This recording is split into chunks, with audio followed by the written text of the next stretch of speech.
Welcome to the Geeks Attic. This is a book review of Star Wars: The Clone Wars, No Prisoners. Star Wars: The Clone Wars, No Prisoners was written by Karen Traviss. This novel takes place in the Expanded Universe, also known as the Legends canon. Now, this novel takes place during the rise of the Empire era, roughly 22 to 19 years before the Battle of Yavin. Now let's get into a brief summary. Anakin Skywalker needs a vacation. He needs a break from everything. His Padawan, the war, space, just responsibilities in general. He is desperate for some alone time with his wife, Padme. So he sends his Padawan Ahsoka Tano off. Did I say that funny? He's off. He sends his Padawan Ahsoka Tano off with Captain Rex and his new clone troops. The squad boards the Republic assault ship Leveler to join Captain Pellaeon on a routine shakedown cruise. Meanwhile, Republic secret agent Helena gets caught up in a sticky situation of her own and is forced to send out an SOS. The message is picked up by some Jedi that live by a different set of rules than those from the Jedi Order that we know. Eventually, these strange Jedi come across the Leveler and deliver Helena's message to the Republic forces. Now, this will send Captain Pellaeon, his crew of fresh new clones, including Captain Rex, Ahsoka, and a few of these new Jedi from outside of the normal sect of the Jedi, on a rescue mission. Now let's get into my overall thoughts. I found this book to be a strange one. It wasn't too bad, but it wasn't good.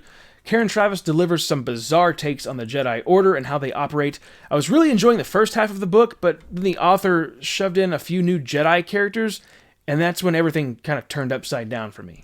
Before I get into what went wrong with the story, I'd like to cover what I did enjoy about it. I thought Traviss did a very good job with the dialogue of the characters. The structure was straightforward, making the book a breeze to get through. I thought it was pretty cool that we get to see some fresh clones getting involved in the war. We get to focus in on this small group getting pulled into this rescue mission.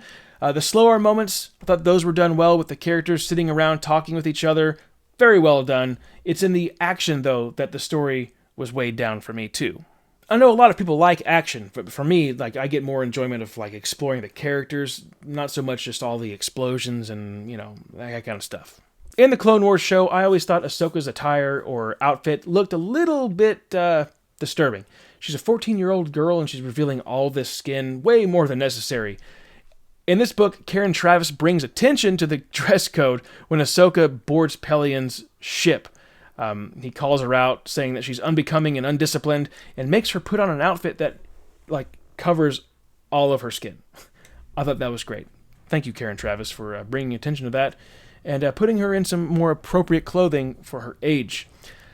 We meet some new Jedi outside of the Republic's Jedi Order. The group of 3 Jedi are very strange. I thought they were a bit interesting at first, but then it ended up being a little bit, well, not just a little bit, they ended up very weird. They viewed the Jedi Order as way too strict, enforcing rules that shouldn't be there, rules that actually bred defiance. The clone troopers disturbed them quite a bit. They are disgusted by the Republic's decision to send clones of humans into war as disposable tools, breeding humans to have meaningless lives. I could be wrong, but I feel like the author shoved these characters in just to be defiant. There is a message in this book, one that just keeps being driven to the furthest reaches of space, one that just beats the dead bantha over and over and over again, and that is, attachment is good, obsession is bad. It was such an annoying thing to cover. We learned that Ki-Adi-Mundi has several wives, 5 of them, and a bunch of kids. Apparently his race has a low birth rate and males are very rare, so he has the privilege of having a relationship and having a family. And Anakin is highly irritated by this. It just isn't fair because Ki-Adi-Mundi's abilities aren't hindered by his relationships, and he's on the Jedi Council. Hypocrisy. Travis's character, Master Altus, was created to be much wiser than Yoda. He understood so much more about everything than the nearly 900-year-old Jedi Master.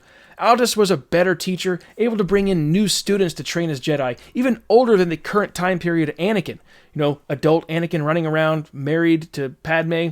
He's bringing in people to train as Jedi older than him, okay? Altus, he was married at one time. His students, they're all in relationships. I found these characters to be absurd. I was so frustrated with the author. She just wanted to put in new Jedi to express how she viewed the current Jedi Order or how the Jedi should have been. It's so strange and weird. Bad taste. So do I recommend that you pick up and read Star Wars The Clone Wars No Prisoners by Karen Traviss? No. I think you'll be fine leaving this one off of your reading stack. For the rating, I will give this a D, or 2 out of 5 stars. And that's going to do it for this book review.